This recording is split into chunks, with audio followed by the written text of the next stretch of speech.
Un silence qui n'est pas vide, mais chargé.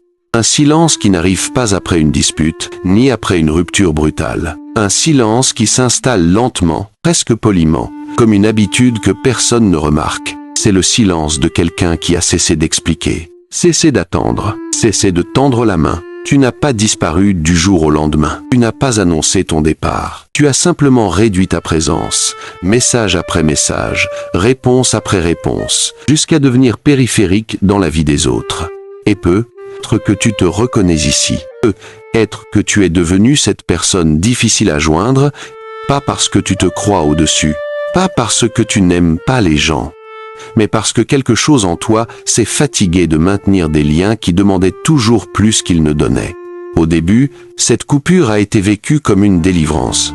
Moins de bruit, moins de tension, moins d'attentes non dites. Tu as appelé ça la paix. Et d'une certaine manière, c'en était une. Ton corps s'est détendu, ton esprit s'est clarifié. Ton système nerveux a enfin quitté l'état d'alerte permanente. Mais avec le temps, une autre sensation est apparue, plus subtile, plus difficile à nommer. Un vide calme, un vide sans drame. Un vide qui ne fait pas mal, mais qui ne nourrit rien. Et c'est ici que le paradoxe central se révèle. Ce qui t'a protégé autrefois est devenu ce qui t'isole aujourd'hui. Tu n'as pas coupé les ponts parce que tu étais insensible.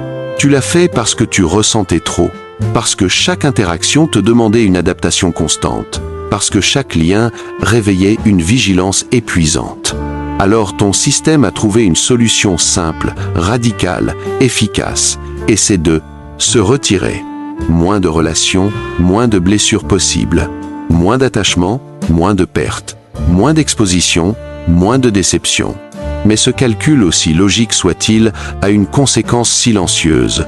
En te protégeant du rejet, tu t'es aussi protégé de la connexion. Et aujourd'hui, tu vis être dans cet entre-deux étrange.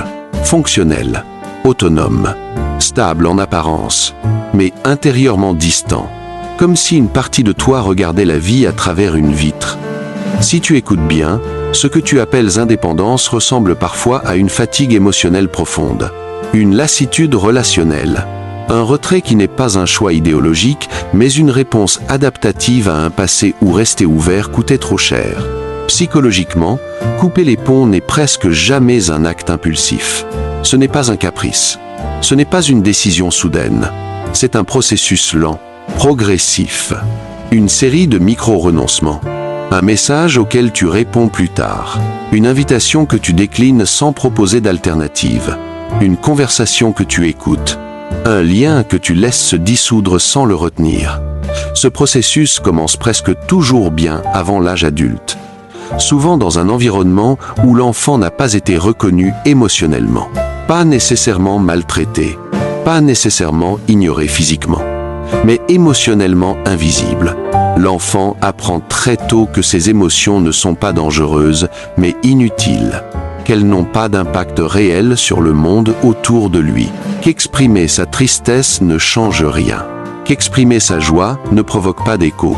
C'est ce que l'on appelle la négligence émotionnelle. Elle ne laisse pas de cicatrices visibles. Elle ne produit pas de récits spectaculaires. Mais elle crée une conviction profonde. Ce que je ressens n'a pas de place ici. Alors, l'enfant s'adapte. Il observe. Il comprend. Il s'ajuste. Parfois, cette adaptation prend la forme de la parentification. L'enfant devient attentif aux humeurs des adultes. Il anticipe. Il apaise. Il se responsabilise. Il devient celui qui comprend avant qu'on lui explique. Celui qui ne pose pas trop de questions. Celui qui ne demande pas trop. Mais personne ne fait ce travail pour lui. Ses émotions deviennent secondaires. Ses besoins deviennent encombrants. Sa vulnérabilité devient quelque chose à gérer seul. Le système nerveux enregistre cette configuration comme une norme. Plus tard, cette norme se transforme en hypervigilance relationnelle. Tu lis entre les lignes. Tu captes les silences. Tu ressens les changements d'énergie. Tu anticipes les déceptions avant qu'elles n'arrivent. Tu n'es pas paranoïaque. Tu es conditionné.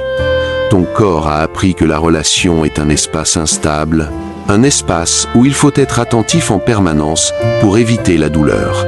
Et à long terme, cette vigilance devient épuisante.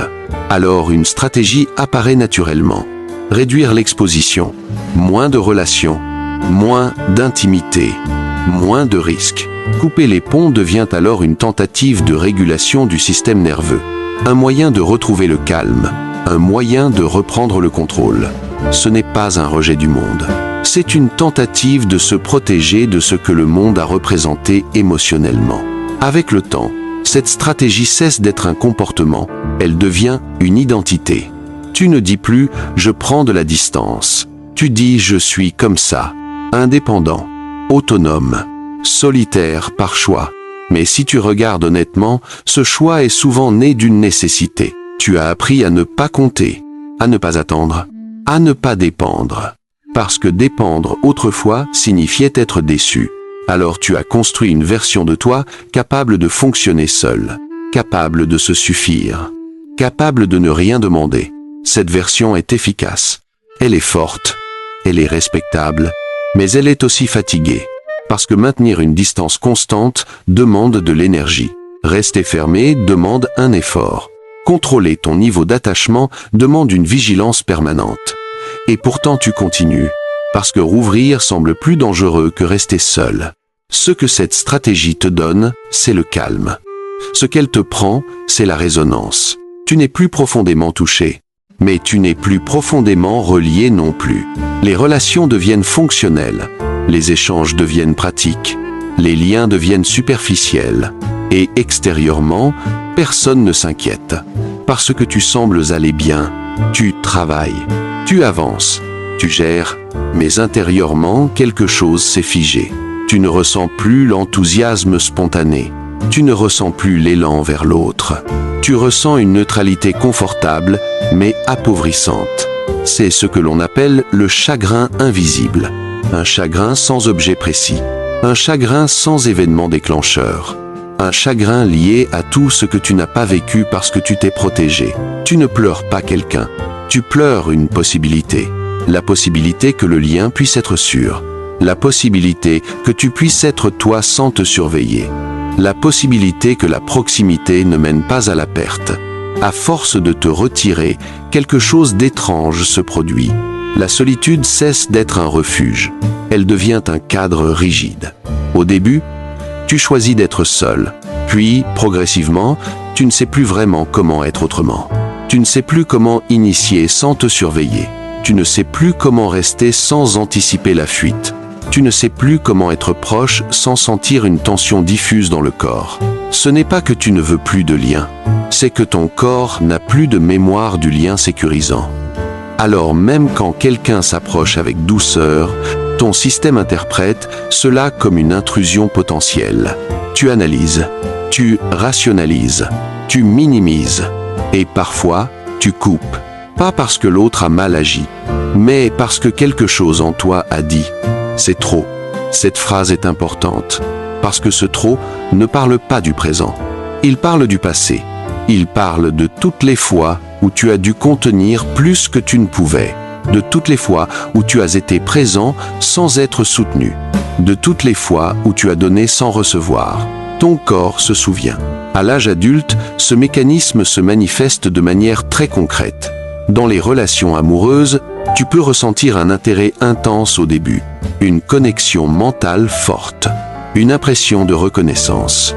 Puis, dès que l'attachement devient réel, quelque chose se contracte. Tu ressens une envie de distance, un besoin d'espace disproportionné, une irritation diffuse. Tu pourrais disparaître sans comprendre pourquoi, ou rester physiquement présent mais émotionnellement absent.